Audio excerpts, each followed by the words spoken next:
పోతారు. ఎందుకంటే మేము ఫస్ట్ చిన్నప్పుడు మేము అలా ఆశ్చర్యపోయాము. Now listen to sir for next 30 minutes.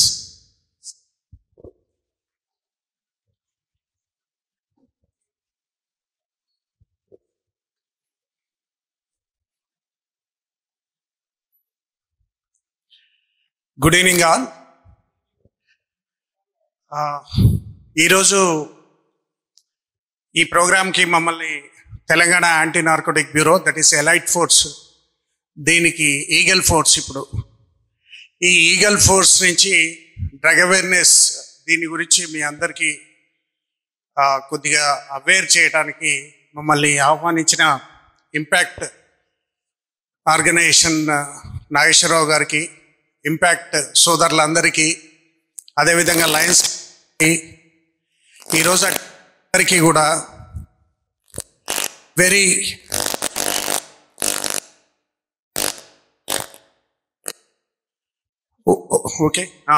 Okay a very warm good evening. ఈరోజు ప్రపంచాన్ని నాగేశ్వరరావు గారు ఆల్రెడీ మనం ఏం చెప్పదలుచుకున్నామో స్టార్ట్ చేశారు కాబట్టి దాంతోనే కంటిన్యూ చేస్తాను నేను. ఈరోజు ప్రపంచాన్ని నాశనం చేయాలనుకుంటే ఏ తుపాకులు అవసరం లేదు, ఏ కత్తులు అవసరం లేదు, ఏ రాజకీయ ఎత్తుగడలు అవసరం లేదు, ఏ విధమైన కుట్రలు బల ప్రయోగాలు అవసరం లేదు. యుద్ధం మనం అందరం చూస్తున్నాం, చాలా యుద్ధాలు మారిపోతున్నాయి. మనం రీసెంట్గా చూసినా మన ఇండియన్ ఫోర్సెస్ పాకిస్తాన్ మీద ఏ విధంగా అటాక్ చేసినాయి.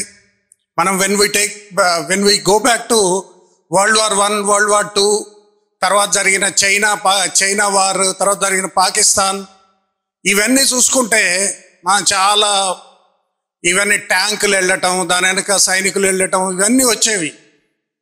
కానీ ఈరోజు సింపుల్గా అవి దాన్ని టార్గెట్ చేస్తారు, మిస్సైల్స్ని వదిలేస్తారు, డ్రోన్స్ని వదిలేస్తారు. ఎవ్వరు సైనికులు బయట ఇంట్లోంచి కదలకుండానే యుద్ధం అయిపోయింది. ఆల్మోస్ట్ అందరు సంధికి వచ్చేసారు. అటువంటి యుద్ధాలు స్టార్ట్ అయినాయి. అంటే నువ్వు కూర్చున్న చోటు నుంచే యుద్ధం చేయొచ్చు.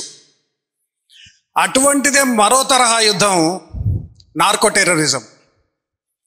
ఈ నార్కో టెర్రరిజంలో మనం ముఖ్యంగా తీసుకున్నప్పుడు మన దేశంలో ఉన్న ప్రజలని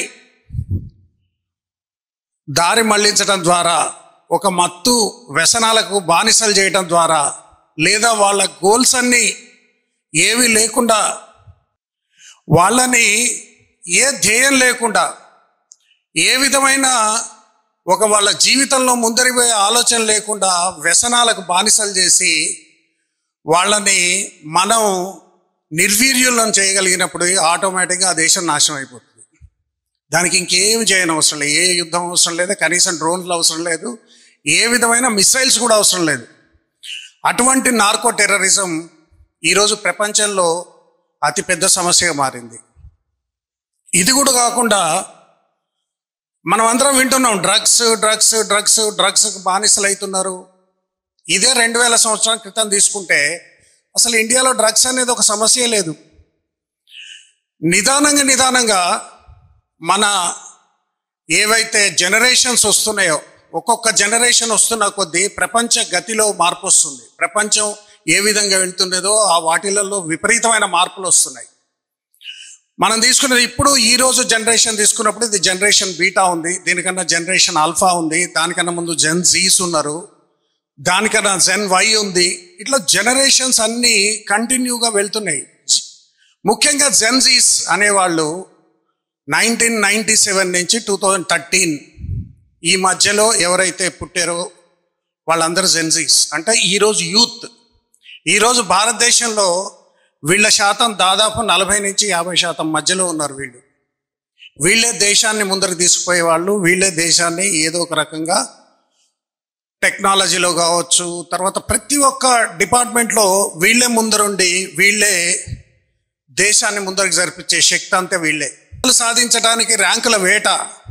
ఇంతకుముందు ఎవరు ర్యాంకుల గురించి ఎవరికి తెలియదు, కానీ ఈరోజు ర్యాంకులు 1వ ర్యాంకు, 2వ ర్యాంకు, 100వ ర్యాంకు, ప్రతి ఒక్కటి నీ నెంబర్లోనే చూస్తున్నారు. నువ్వు ఏ ర్యాంకులో ఉన్నావు, నువ్వు ఏ రకంగా వస్తున్నావు అనే ఒక నెంబర్ గేమే నడుస్తుంది. కానీ నువ్వు ఏం నేర్చుకున్నావు, నీ దగ్గర ఏం స్కిల్ ఉంది, అసలు నీకు సబ్జెక్ట్ వచ్చా రాదా అడిగే వాళ్ళు ఎవరూ లేరు. ఓన్లీ మార్క్స్ కావాలి. ఇది ఒక రీజన్. తర్వాత రెండో రీజన్కి వచ్చినప్పుడు తరిగిపోతున్న మానవ సంబంధాలు. ఈరోజు మానవుల మధ్యలో సంబంధాలు పూర్తిగా క్షీణించిపోతున్నాయి. మనం గతంలో తీసుకున్నప్పుడు ఏదో ఒకటి ఏదైనా ఆన్లైన్, ఈరోజు ఉన్నట్టు ఆన్లైన్లో అన్నీ లేవు కదా. మనకు ఈరోజు కూరగాయలు కావాలన్నా ఆన్లైన్, గ్రోసరీస్ కావాలన్నా ఆన్లైన్, క్లోత్స్ కావాలన్నా ఆన్లైన్, చెప్పులు కావాలన్నా ఏది కావాలన్నా ఆన్లైన్లో వచ్చేస్తుంది. దాంతో ఏమవుతుంది, మనం తీసుకున్నప్పుడు గతంలో మనకి ఇంటి దగ్గర ఏదో షాప్ ఉండేది, ఆ షాప్కి వెళ్ళి ఏదో గ్రోసరీ తీసుకోవాలంటే షాప్కి వెళ్ళేది, షాప్ అతనితో మనం 4 సార్లు మాట్లాడేది. ఒక 10 సార్లు కంటిన్యూగా నువ్వు ఆ షాప్ వెళ్ళినప్పుడు అతనితో ఒక తెలియని బాండింగ్ వచ్చేది మనకి. ఆటోమేటిక్గా వాడు బయట పోవటం, వాడు కనపడగానే నవ్వటం, వాళ్ళకి మనం ఎవరో తెలవటం, వాళ్ళతో మనం మాట్లాడటం, వాళ్ళు కూడా మన కుటుంబం గురించి మాట్లాడటం, ఒక విధమైన బాండింగ్ వచ్చేది. ఈరోజు అన్నీ ఆన్లైన్ అయిపోయినాయి, అన్నీ ఇంటికే వచ్చేస్తున్నాయి. మనం ఒక మూవీకి పోవాలంటే ఒక టికెట్ కొనుక్కొని ఆ లైన్లో నిలబడ్డప్పుడు, మూవీ ఇంటర్వెల్లోనూ ఎక్కడో కూర్చున్నప్పుడు ఎవరో ఒకళ్ళు వచ్చేది, మన వీధిలో ఉండేవాళ్ళు, మన స్కూల్లో ఉండేవాళ్ళు, మనకు తెలిసిన వాళ్ళు ఎవరో వచ్చినప్పుడు వాళ్ళతో మనం మాట్లాడినప్పుడు ఒక విధమైన బాండింగ్, ఒక విధమైన కనెక్టివిటీ ఉండేది. ఈరోజు నువ్వు ఇంట్లో సోఫాలో కూర్చొని టీవీ చూస్తున్నావు, ఒక మూవీ చూస్తున్నావు, ఎవరితో మాట్లాడే అవసరం నీకు లేదు. స్లోగా ఈ విధంగా మనిషికి వేరే మనిషితో సంబంధం లేకుండా, బయటికి వెళ్లకుండా అన్నీ ఇంటికి వస్తున్న కొద్దీ మానవ సంబంధాలు అన్నీ తగ్గిపోతున్నాయి. మనిషి ఒంటరోడు అయిపోతున్నాడు. ఎక్కడ కూడా మనిషితో సంబంధం అవసరం లేదు ఈరోజు. అటువంటి ప్రపంచంలో ప్రస్తుతం మనం బతుకుతున్నాం. ఇక థర్డ్ చూస్తే ఉద్యోగం, చదువు తర్వాత ప్రతి ఒక్కళ్ళు ఉద్యోగం చూడాలి. ఒక 20-30 years బ్యాక్ ఉద్యోగం దొరకడం చాలా ఈజీ ఉండేది. ఈరోజు ఒక ఉద్యోగం దొరకడం పెద్ద గగనం అయిపోయింది. వాడు ఏం చదివినా, ఏం చేసినా, ఎంతో మెరిట్ ఉన్నా స్టిల్ అన్ఎంప్లాయ్గా మిగిలిపోతున్నాడు. Even you take any business, ఇంతకుముందు రోజుల్లో బిజినెస్లు కూడా చాలా తక్కువ ఉండేది. మనం చూసినప్పుడు మీరే గుర్తు తెచ్చుకోండి, ఒక 10 సంవత్సరాల క్రితం ఇన్ని మాల్స్ ఉండేవా, ఇన్ని షాప్స్ ఉండేవా, ఇన్ని ప్రతి ఒక్కటి ఏది తీసుకో, any variety, you take anything, super markets తీసుకోండి, సినిమా హాల్స్ తీసుకోండి, మాల్స్ తీసుకోండి, ఈవెన్ ఐస్ క్రీమ్ పార్లర్స్ దగ్గర నుంచి చిన్నవి టీ స్టాల్స్ తీసుకోండి, అంతవరకు కూడా ఇన్ని ఉన్నాయా? లేనే లేవు. ఏది నడుస్తుందో ఏది నడవదో తెలియదు. కానీ ప్రతిదానికి పెట్టుబడి అవసరం. పెట్టుబడి పెట్టాలి, స్ట్రగుల్ చేయాలి. అందులో సక్సెస్ కాకుంటే వాడికి స్టార్ట్ అయ్యేది డిప్రెషన్, వాడికి స్టార్ట్ అయ్యేది యాంగ్జైటీ, వాడికి స్లోగా జీవితం పట్ల ఆసక్తి పోతుంటుంది. అంటే ఏం చేసినా వేస్ట్ అనే ఒక విధమైన అనాసక్తి, వాటితోని మనిషి డిప్రెషన్కి పోతున్నాడు. అసలు ఈ డిప్రెషన్ అనే పదం 2000 వరకు అసలు డిప్రెషనే లేదు ప్రపంచంలో. ఎక్కడ కూడా డిప్రెషన్ అనే పదం ఉండకపోయేది. ఎందుకంటే మనుషులతో మంచిగా ఉండేది, జీవితం ఈజీగా ఉండేది, చాలా ఏదనుకుంటే అది చేయగలిగేది. అటువంటి పరిస్థితుల్లో డిప్రెషన్ అనే క్వశ్చనే లేదు. కానీ ఈరోజు డిప్రెషన్ వచ్చేసింది.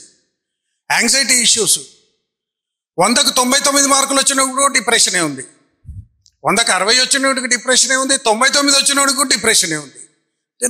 డిప్రెషన్కి రీజన్ తెలియదు, మనం చెప్పుకోవడానికి ఎవరు ఉండరు. ఈ సర్కమస్టాన్సెస్ అన్నిట్లలో వచ్చి బయటకు వచ్చిన స్టూడెంట్సే ఈరోజు బయట ఉన్న యూత్. అందుకే వాళ్ళు చాలా ప్రాబ్లమ్స్ ఫేస్ చేస్తున్నారు. చూడండి, మనం ఇందాకే అనుకున్నాం, ఏదైనా వస్తువు, మనం మూవీ కావాలంటే అమెజాన్, నెట్ఫ్లిక్స్, ఏది పెట్టుకున్నా నువ్వు హాయిగా నీ ఇంట్లోనే ఒక సీట్లో కూర్చొని చూసుకోవచ్చు. ఏదైనా ఆన్లైన్లో ఆర్డర్ చేసుకోవచ్చు, అమెజాన్లో ఆర్డర్ చేసుకోవచ్చు, ఏదైనా ఆర్డర్ చేసుకొని ఇంటికి తెప్పించుకోవచ్చు. అన్నీ వాడికి ఇంటి దగ్గరికి ఈజీగా వస్తున్నాయి. కానీ జీవితంలో ఈజీగా వచ్చిన వాటికి విలువ ఉండదు. ఏది ఈజీగా వస్తుందో దాన్ని ఎవ్వరు కూడా కేర్ చేయరు. కాబట్టి అన్నీ ఈజీగా వస్తున్నాయి కాబట్టి వాడికి ఈజీగా రాంది ఒకటి ఉంది, అది సాటిస్ఫాక్షన్, హ్యాపీనెస్. ఈ రోజుల్లో యూత్కి కానీ సొసైటీకి కానీ పూర్తిగా తగ్గిపోయిన విషయం సాటిస్ఫాక్షన్. జీవితం మీద వాడికి ఏం సంతృప్తి లేదు. అన్నింటికే వస్తున్నాయి. వీడు బయటికి పోయే పనే లేదు, అన్నీ ఈజీగా ఉన్నాయి. కానీ వీడికి ఇంకేదో కావాలి. ఏం కావాలి? హ్యాపీనెస్ కావాలి. ఇవి దొరక్క చెడు వ్యసనాలకు బానిసలవుతున్నారు. అంటే షార్ట్ టైం ప్లెజర్స్, చిన్న చిన్న ఆనందాలకి మనుషులు బానిసలవుతున్నారు. ఇదంతా ఎందుకు ఈరోజు మనం తీసుకున్నప్పుడు కూడా మనల్ని మనమే కంపేర్ చేసుకున్నాం. గత 10 సంవత్సరాల క్రితం కానీ 15 సంవత్సరాల క్రితం లైఫ్ ఇంత ఫాస్ట్గా ఉందా? ఈరోజు మనం పొద్దున్న 8ంటికి ఇంట్లోంచి బాక్స్ తీసుకొని బయటకు వెళ్తే ఇంటికి వచ్చేసరికి మళ్ళీ 8 అవుతుంది. మనం ఏం చేసాం వెనక్కి తిరిగి చూసుకుంటే ఏముండదు. సగం ట్రావెలింగ్లోనే పోతుంది. మనం అటు ఇటు పరిగెత్తడంలోనే పోతుంది. ఇంటికి వచ్చేసరికి 8 అవుతుంది. చూస్తుండగానే సండేస్ వీకెండ్స్కి వచ్చేస్తాయి. మండే నుంచి సాటర్డే వరకు అయిపోతుంది. ఓన్లీ సండే మిగిలి ఉంటుంది. ఇంటికి వచ్చేసరికి మళ్ళీ 8 అవుతుంది. మనం ఏం చేసాం వెనక్కి తిరిగి చూసుకుంటే ఏముండదు. సగం ట్రావెలింగ్లోనే పోతుంది. మనం అటు ఇటు పరిగెత్తడంలోనే పోతుంది. ఇంటికి వచ్చేసరికి 8 అవుతుంది. చూస్తుండగానే సండేస్ వీకెండ్స్కి వచ్చేస్తాయి. మండే నుంచి సాటర్డే వరకు అయిపోతుంది. ఓన్లీ సండే మిగిలి ఉంటుంది. మనం వెనక్కి తిరిగి చూసుకొని ఈ వారం రోజుల్లో మనం ఏం చేసామంటే ఏముండదు. కాబట్టి మనం ఏమనుకుంటాం? ఆ ఉన్న ఒక్కరోజు ఫుల్ ఎంజాయ్ చేయాలనుకుంటాం. ఒక్క రోజులో ఏం ఎంజాయ్ చేస్తాం? అదేవిధంగా ఏదో ఒక రోజు మార్నింగ్ నుంచి ఈవినింగ్ వరకు అయిపోతుంది. ఈవినింగ్ మార్నింగ్ మిగిలేదు 1 or 2 అవర్స్. 1 or 2 అవర్స్లో మొత్తం ఎంజాయ్ చేయాలి. ఎట్లా చేయగలుగుతాడు? ఎంజాయ్మెంట్ 1 or 2 అవర్స్లో వచ్చేదా? ఎంజాయ్మెంట్ అంటే డెఫినేషనే వేరే ఉండేది. ఈరోజు వేరే డెఫినేషన్ వచ్చింది. సో ఈ 1 or 2 అవర్స్ అర్జెంటుగా ఎంజాయ్ చేయాలంటే short term pleasure, short term ఆనందాలు కావాలి. షార్ట్ టర్మ్ ఆనందాలు ఏంటి? తాగటం, బూజింగ్ చేయడం, ఇది సిగరెట్ స్మోకింగ్, డ్రగ్స్ చేయటం, వ్యసనాలు, మిగతా వ్యసనాలకు బానిసలు అవటం. ఆ కాసేపడు వాళ్ళ వ్యసనంలోకి పోగానే వాడికి డోపమైన్ స్పైక్ అవుతుంది. ఇమ్మీడియట్ ఏదో ఒక ఆనందం వస్తుంది. ఆ ఆనందంలో నేను లైఫ్ ఎంజాయ్ చేశాను అనుకుంటాడు. నిజమైన ఆనందాలు ఇవి కాదు. కానీ వాడికి తక్కువ టైంలో ఏదో ఒక ఆనందం కావాలి. ఆ ఆనందం ఏదో ఒక వ్యసనంలో వెతుక్కుంటున్నాడు. ఈరోజు ఉన్న పిల్లలు బానిసలు కావటానికి కూడా ఇది మెయిన్ రీజన్. తర్వాత ఈ డ్రగ్స్ అనే ఒక మహమ్మారికి వచ్చినప్పుడు మనం జనరల్గా చాలా డ్రగ్స్ చూస్తుంటాం. మనకు జనరల్గా మెడికల్ షాప్లలో దొరికే డ్రగ్స్ కావచ్చు, అవన్నీ కూడా మనకి ఏదైనా సిమ్టమ్స్, ఏదైనా వ్యాధి సిమ్టమ్ ఉన్నా దాన్ని తగ్గియాలన్నా, పెయిన్ రిలీవ్ చేయాలన్నా, దాన్ని పూర్తిగా నయం చేయాలన్నా వీటన్నిటికీ మనం యూజ్ చేస్తాం. బట్ వేరే నార్కోటిక్ డ్రగ్స్ అనేది ఇవేంటంటే మనకు జనరల్గా ఇచ్చే మన మెడిసిన్స్ అన్నీ మనకి ఏ పార్ట్లో ప్రాబ్లం ఉంటుందో అదే పార్ట్ మీద పనిచేస్తాయి. ఆ సిమ్టమ్స్ తగ్గిస్తాయి, లేదా పెయిన్ రిలీవ్ చేస్తాయి, లేదా దాన్ని క్యూర్ చేస్తాయి. ఇవేంటంటే మనకు జనరల్గా ఇచ్చే మన మెడిసిన్స్ అన్నీ మనకి ఏ పార్ట్లో ప్రాబ్లం ఉంటుందో అదే పార్ట్ మీద పనిచేస్తాయి. ఆ సిమ్టమ్స్ తగ్గిస్తాయి, లేదా పెయిన్ రిలీవ్ చేస్తాయి, లేదా దాన్ని క్యూర్ చేస్తాయి. But whereas when it comes to narcotic drugs, ఇది డైరెక్ట్గా మన బ్రెయిన్ మీద పనిచేస్తుంది. It takes control over your brain. మన బ్రెయిన్లో మొత్తం కూర్చొని మన బ్రెయిన్ ద్వారా మన న్యూరో ట్రాన్స్మిటర్స్ ద్వారా మన బాడీని మొత్తాన్ని దాని కంట్రోల్లోకి తీసుకుంటుంది. అందుకే మనిషికి ఇమ్మీడియట్ ఆనందం వస్తుంది. ఇది కాకుండా ఇది తీసుకోవడం వల్ల ఇమ్మీడియట్గా మన బ్రెయిన్లో ఉండే డోపమైన్ ఇమ్మీడియట్గా స్పైక్ అవుతుంది. డోపమైన్ అనేది మన బ్రెయిన్లో రివార్డ్ కెమికల్, ప్లెజర్ కెమికల్. ఆ డోపమైన్ రాగానే అది ఇమ్మీడియట్ ఏమవుతుంది? మనకి ఏదో తెలియని ఆనందం, కాసేపు ఒక తెలియని ఆనందం వస్తుంది. అందుకే తాగుబోతులు ఎవరైనా కావచ్చు, బూజ్ చేసే వాళ్ళు కావచ్చు, డ్రగ్ అడిక్ట్స్ కావచ్చు, వాళ్ళు తీసుకున్నప్పుడు ఇమ్మీడియట్ వానికి తెలియని ఆనందం వస్తుంది. ఈ ఆనందం ఎంతసేపు ఉంటుంది? ఆ డ్రగ్ ఎఫెక్ట్ మన బ్రెయిన్ మీద ఎంతసేపు ఉంటుందో అంతేసేపు ఉంటుంది. వన్స్ ఆ డ్రగ్ ఎఫెక్ట్ మన బ్రెయిన్ నుంచి కిందికి వెళ్ళిపోగానే ఆనందం తగ్గిపోతుంది. కాసేపటి తర్వాత ఏమనిపిస్తుంది మన బ్రెయిన్కి? మళ్ళీ మనకు ఆనందం కావాలంటే మళ్ళీ మనం అదే డ్రగ్ తీసుకోవాలి. కానీ అదే క్వాంటిటీలో మనం ఈ డ్రగ్ తీసుకున్నప్పుడు మళ్ళీ అదే సేమ్ ఆనందం రాదు. ఎందుకంటే ఆల్రెడీ ఒక ఆనందం, ఒక క్వాంటిటీ ఆఫ్ డ్రగ్తో నువ్వు పొంది ఉన్నావు. కాబట్టి నీకు సేమ్ ఆనందం మళ్ళీ కావాలన్నప్పుడు దానికన్నా ఎక్కువ క్వాంటిటీ తీసుకోవాలి. తీసుకున్నప్పుడు నీకు అదే ఆనందం మళ్ళీ వస్తుంది. ఇట్లా ఆ ఆనందం కోసం మనం ప్రతిసారి అదే డ్రగ్ తీసుకోవటం, ప్రతిసారి అదే యాక్ట్ చేయటం అనేది మనకు డ్రగ్ డిపెండెన్సీకి పోతాం, దాని మీద ఆధారపడే స్థాయికి తీసుకుపోతుంది. ఎప్పుడైతే డ్రగ్ అబ్యూస్ నుంచి డ్రగ్ డిపెండెన్సీ వచ్చిందో కంటిన్యూగా నువ్వు డ్రగ్ మీద డిపెండ్ అవటం స్టార్ట్ అవుతావు, బూజింగ్ మీద డిపెండ్ అవటం స్టార్ట్ అవుతావు. అదేవిధంగా ఏదైనా నార్కోటిక్ సబ్స్టాన్స్ మీద నువ్వు డిపెండెన్సీ ఎప్పుడైతే స్టార్ట్ అయిందో స్లోగా అడిక్షన్ వస్తుంది. అంటే అది లేనిది నువ్వు ఉండలేని స్థాయికి వస్తావు. ఇది ఈ విధంగా ఒక వ్యక్తి డ్రగ్స్కి బానిస అవుతుంది. ఫస్ట్ ఒక అబ్యూస్తో స్టార్ట్ అవుతుంది, డ్రగ్ తీసుకోవడం ద్వారా స్టార్ట్ అయ్యి డిపెండెన్సీ వచ్చి డిపెండెన్సీ నుంచి వాడు అడిక్షన్కి వెళ్ళిపోతాడు. అడిక్షన్ వచ్చిన తర్వాత ఇక అది లేనిది ఉండలేడు. చాలామంది చూడండి, మనం చూసినప్పుడు వైన్ షాప్ ఓపెన్ కాకముందే లైన్లు కట్టి ఉంటారు. There all addicts. మన భారతదేశంలో స్టాటిస్టిక్స్ ఇస్తే 16 కోట్ల మంది ఆల్కహాల్ డిపెండెంట్స్. వాడు ఆల్కహాల్ లేని చచ్చిపోతాడు ఆ రోజు. 16 కోట్ల మంది ఉన్నారు. ఈరోజు మనం డ్రగ్ అబ్యూజర్స్ని కూడా తీసుకుంటే, డ్రగ్ డిపెండెన్సీ ఉన్న వాళ్ళని తీసుకుంటే ఇండియాలో 10 crores ఉన్నారు ఈరోజు డ్రగ్ డిపెండెంట్స్. ప్రతి 14 మందిలో ఒకడు ఉన్నాడు డ్రగ్ డిపెండెంట్, ప్రతి 14 మందిలో. ఇందులో డిఫరెంట్ టైప్ ఆఫ్ డ్రగ్స్ ఉన్నాయి. మనకు అవైలబుల్ ఉన్న డ్రగ్స్ కానీ వేటీలలో డ్రగ్స్లో కూడా 2 types ఆఫ్ డ్రగ్స్ ఉంటాయి. ఒకటి న్యాచురల్ డ్రగ్ ఉంటుంది, ఇంకోటి సింథటిక్ డ్రగ్స్ ఉంటాయి. న్యాచురల్ డ్రగ్స్ అంటే the drugs which derived from plants, plant బేస్డ్గా ఉండే డ్రగ్స్ అన్ని న్యాచురల్ డ్రగ్స్ అంటాం. అంటే మనం జనరల్గా తీసుకున్నప్పుడు వరల్డ్లో మోస్ట్ పాపులర్ డ్రగ్ వచ్చేసి గాంజా, కన్నబీస్ అంటారు, మార్వానా అంటారు. ఇవన్నీ ఈ 3 కూడా గాంజానే. ఇది వరల్డ్లో most popular drug. The second most popular drug is opioids, heroin. ఈ 2 కల్టివేషన్ అయ్యేవి, ఈ 2 న్యాచురల్ డ్రగ్సే. ఈవెన్ కొకైన్ కూడా న్యాచురల్ డ్రగే. వీటిల్లో ఏంటంటే దాని అవైలబిలిటీ, దాని కల్టివేషన్ ఎక్కువ ఉండటం వల్ల వీళ్ళు డ్రగ్ డిపెండెన్సీ బాగా పెరిగిపోతుంది. జనరల్గా మనం పాత రోజులలో కూడా తీసుకున్నప్పుడు ఒక 30-40 years బ్యాక్ ఈ గాంజా అనేది తెలంగాణలో కూడా కల్టివేట్ అయ్యేది.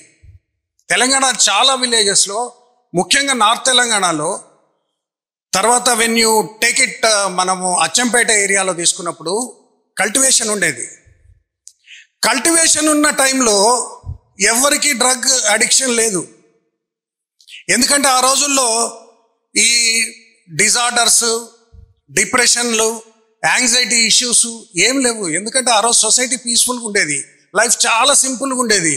వాడు ఇంటి నుంచి పొలానికి పోయి పని చేసుకుంటాడు, పొలాన్ని నుంచి ఇంటికి వచ్చి పడుకుంటాడు, సింపుల్ అయిపోయేది లైఫ్. కాబట్టి ఆ డిపెండెన్సీ అవి ఉండకపోయేది. ఈరోజు మనం ఆ డ్రగ్స్ తీసుకున్నప్పుడు, ఈవెన్ గాంజా తీసుకోండి, ఓపియాయిడ్స్ తీసుకోండి, గాంజా అనేది ఇంతకుముందు రోజుల్లో కూడా యూజ్ చేసేది. దాన్ని ఎవరికంటే ఒక సైకలాజికల్ డిజార్డర్స్ ఉన్న వాళ్ళని కొంచెం కామ్ డౌన్ చేయడానికి, గాంజా ఈజ్ ఎ డిప్రెసెంట్, దాన్ని కామ్ డౌన్ చేయడానికి గాంజాని ఇచ్చేది. అదేవిధంగా ఓపియాయిడ్స్, హెరాయిన్ కూడా తీసుకోండి, అవి పెయిన్ రిలీవర్స్. ఈరోజు కూడా కల్టివేషన్ ఉంది. ఓపియాయిడ్స్ మన ఇండియాలో ఎక్కువ కల్టివేషన్ అయ్యే ఒక ప్లాంట్ ఇది ప్లాంట్ బేస్డ్. ఇవి మనకు పెయిన్ రిలీవింగ్ కోసం వాడతారు. చాలా మెడిసిన్స్లో ఇప్పుడు క్యాన్సర్ పేషెంట్స్ కావచ్చు, తర్వాత మనం మెడిసినల్ యూజ్ కావచ్చు, తర్వాత సర్జరీస్ కావచ్చు, వీటన్నిటికీ ఈ ఓపియాయిడ్స్ బాగా వాడతారు. అదేవిధంగా ఫ్యాంటనైల్ అనే ఒక డేంజరస్ డ్రగ్. ఈరోజు మనం అమెరికాలో తీసుకున్నప్పుడు చాలా పెద్ద పెద్ద డ్రగ్స్ ఫ్యాంటనైల్ అని వాడతాం, జాంబీస్గా తయారైపోతున్నారు. అది జనరల్గా సర్జరీస్కి వాడతారు. సర్జరీస్కి చాలా తక్కువ మోతాదులో ఇస్తేనే మనల్ని పడుకోబెట్టి సర్జరీ చేసినా మనకు తెలియదు. అటువంటిది డేంజరస్ లెవెల్స్లో తీసుకుంటున్నారు.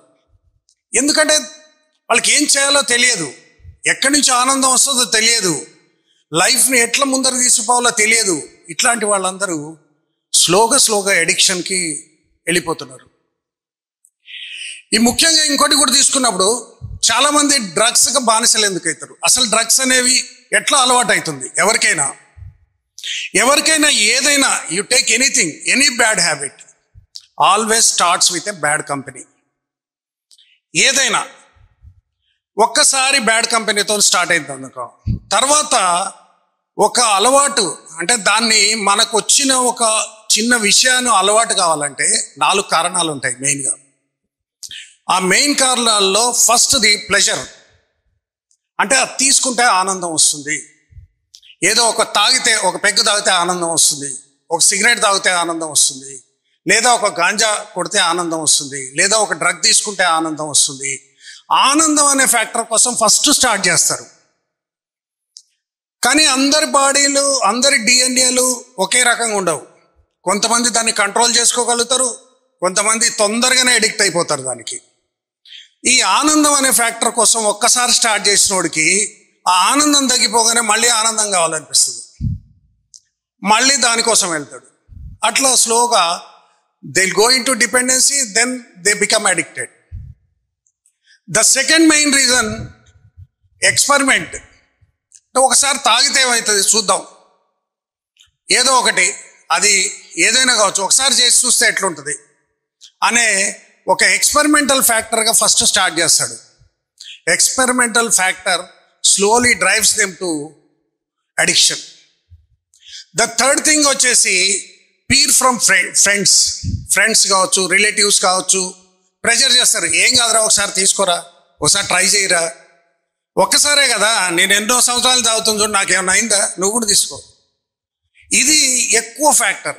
పీర్ అనేది బాగా యంగ్ ఏజ్లో పిల్లలు ఇది బాగా అలవాటు అవుతారు. ఎందుకంటే పక్కనున్న వాళ్ళు ఫోర్స్ చేస్తారు. ఫోర్స్ చేసి తీసుకోవటం వల్ల ఈ పీర్తోని ఎవరైతే ఆ ప్రెషర్ ఏదైతే ఉంటుందో వాళ్ళ పక్క వాళ్ళ ఫోర్స్తోని వాడు ఎడిక్ట్ అవుతాడు.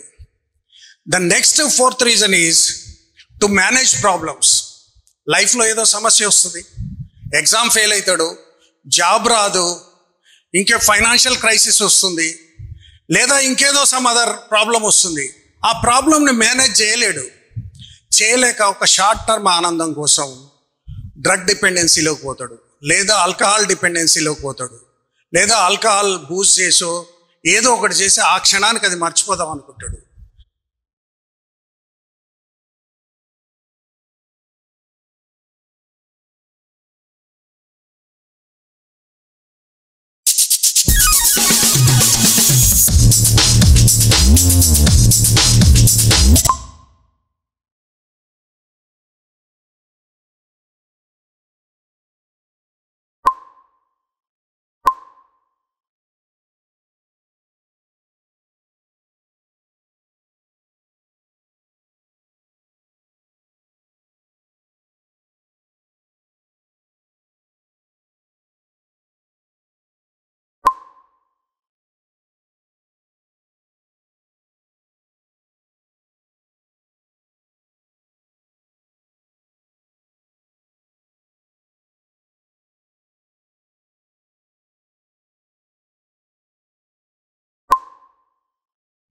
ఎనీ బ్యాడ్ హ్యాబిట్ కానీ ఏదైనా ఒకటి, ఇఫ్ యూ టేక్, మనం ఈరోజు తీసుకున్నప్పుడు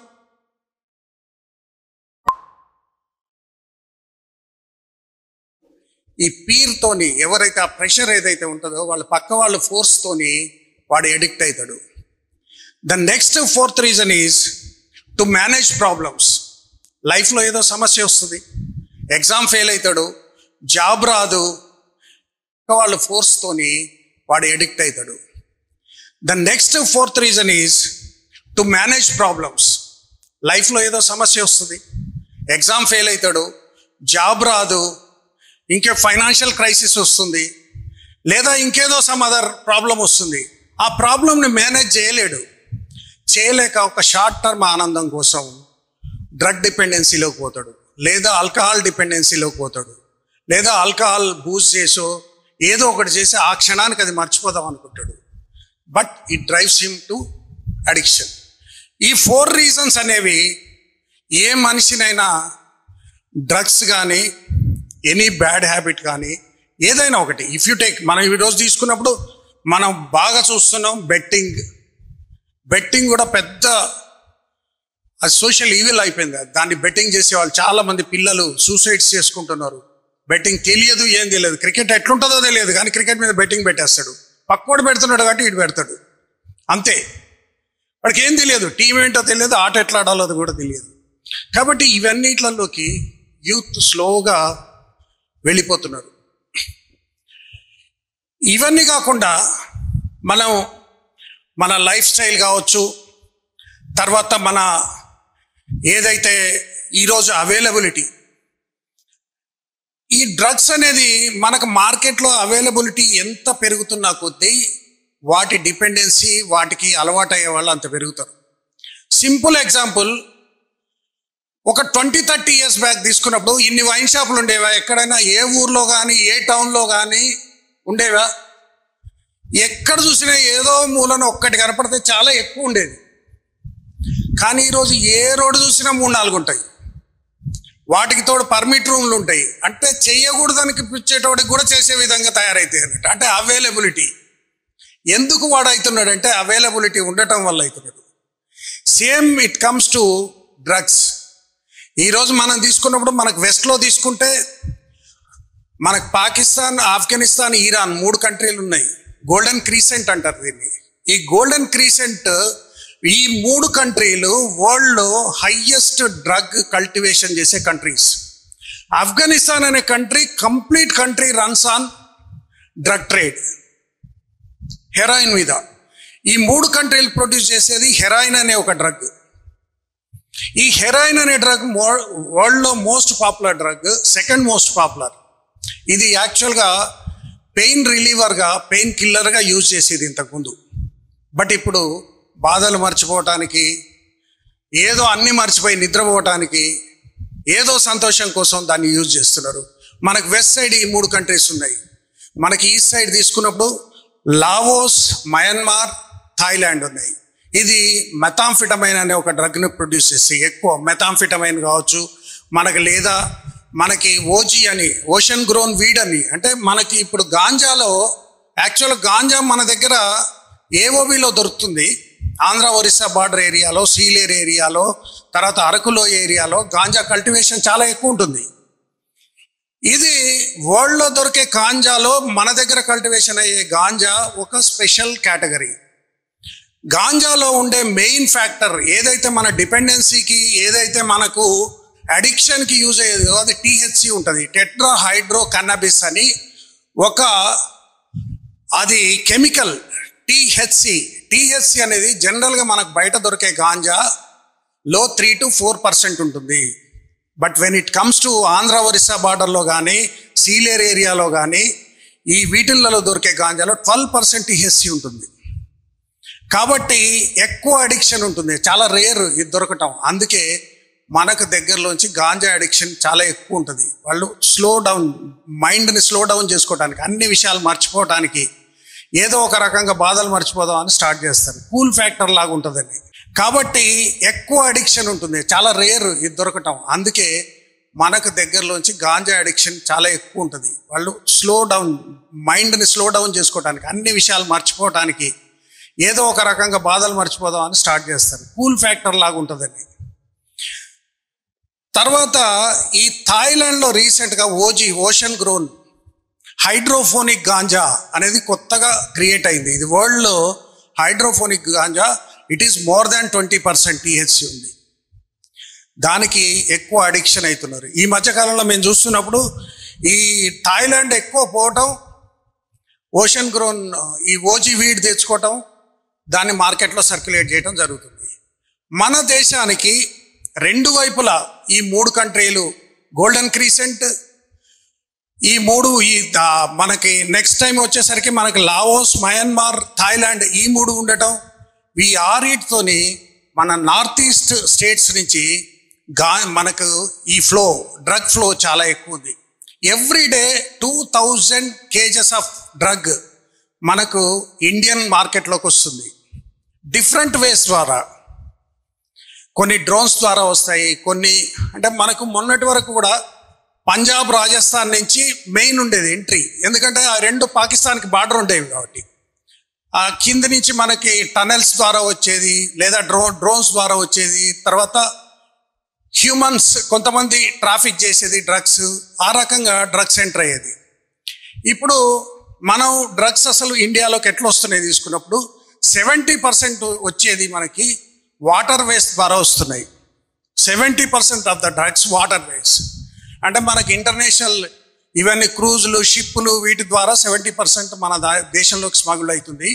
20% రోడ్ వేస్లో అవుతుంది. 10% బై ఎయిర్, అంటే మనకు వేరే కంట్రీస్ నుంచి. అంటే ఎక్కువ వచ్చేది ఈ 10% ఎక్కువ వచ్చేది కొకైన్ వస్తుంది.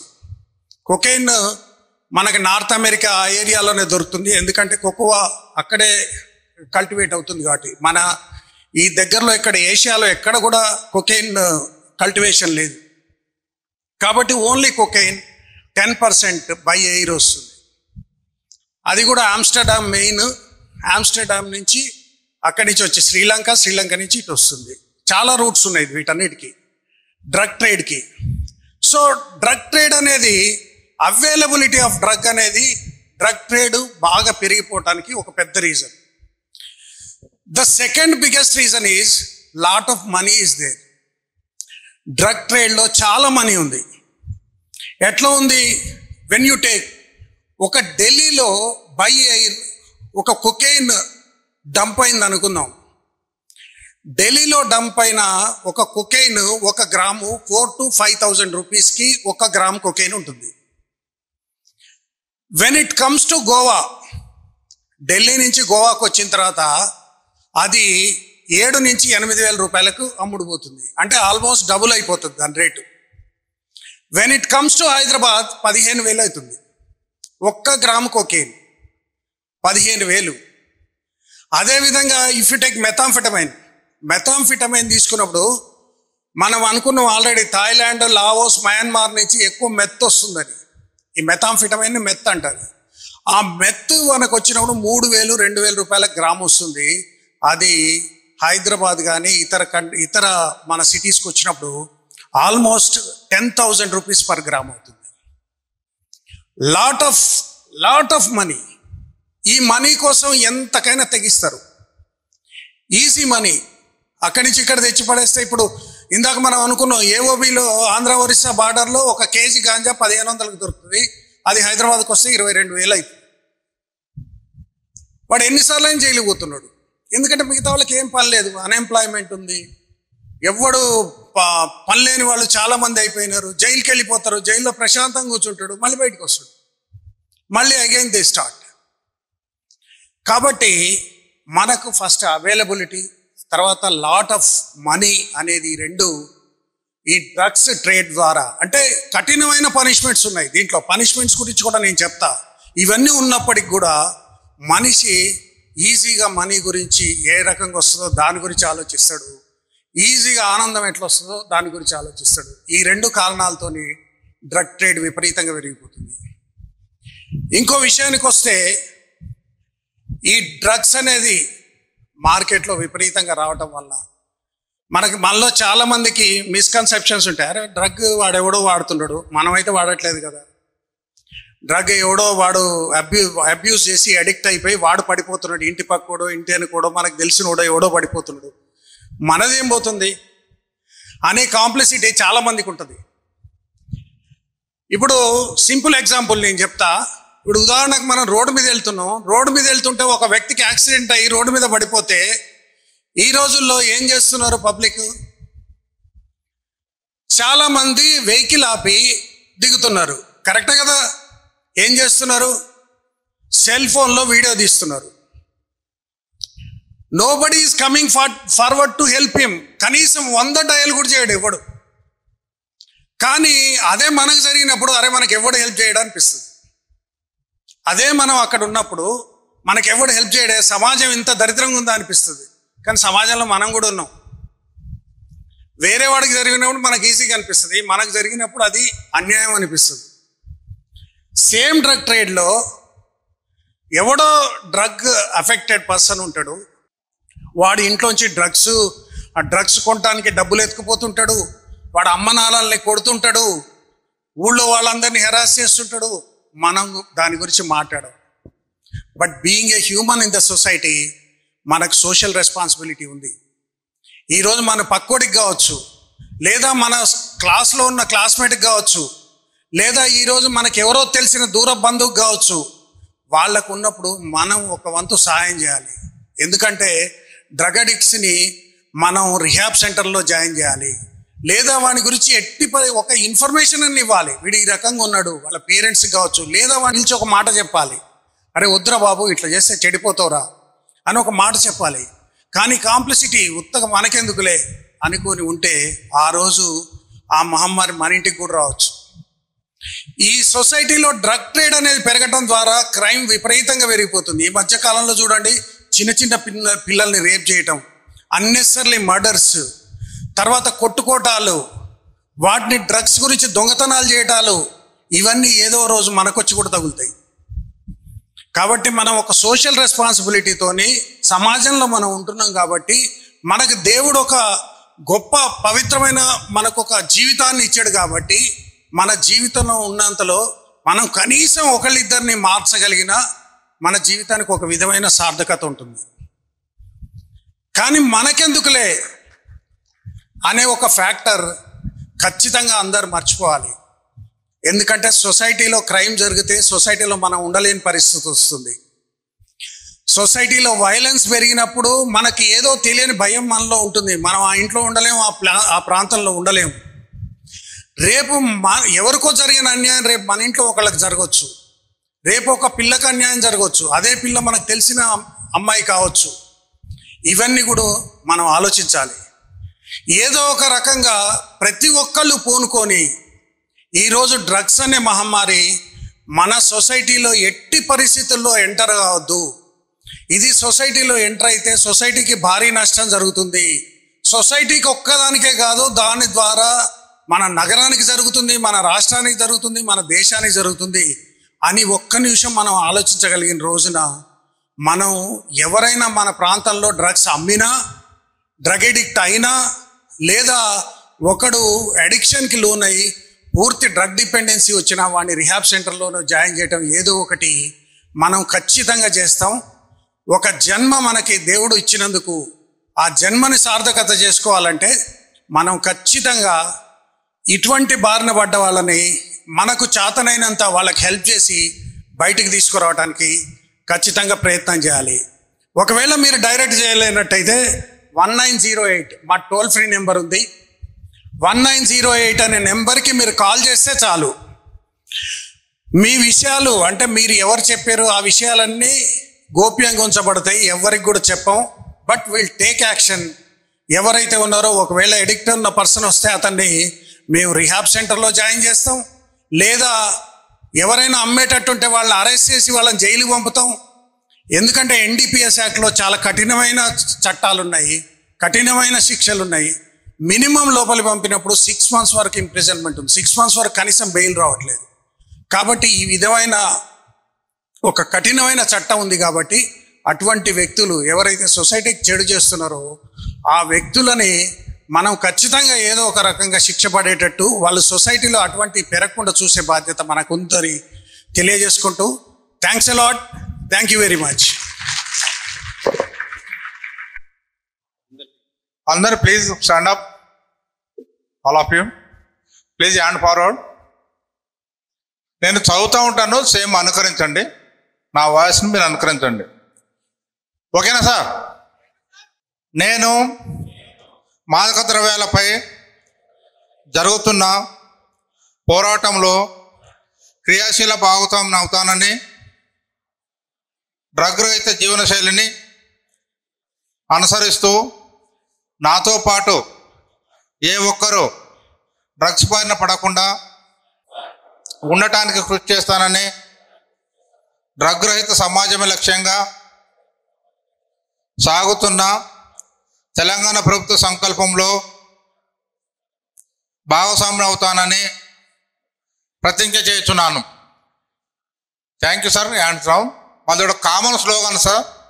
ఒకటి నేను సే అంటాను, మీరు నో టు డ్రగ్స్ అని చెప్పలేదు. Say no to say say. Thank you sir. Thank you very much all of you. Please sit down please.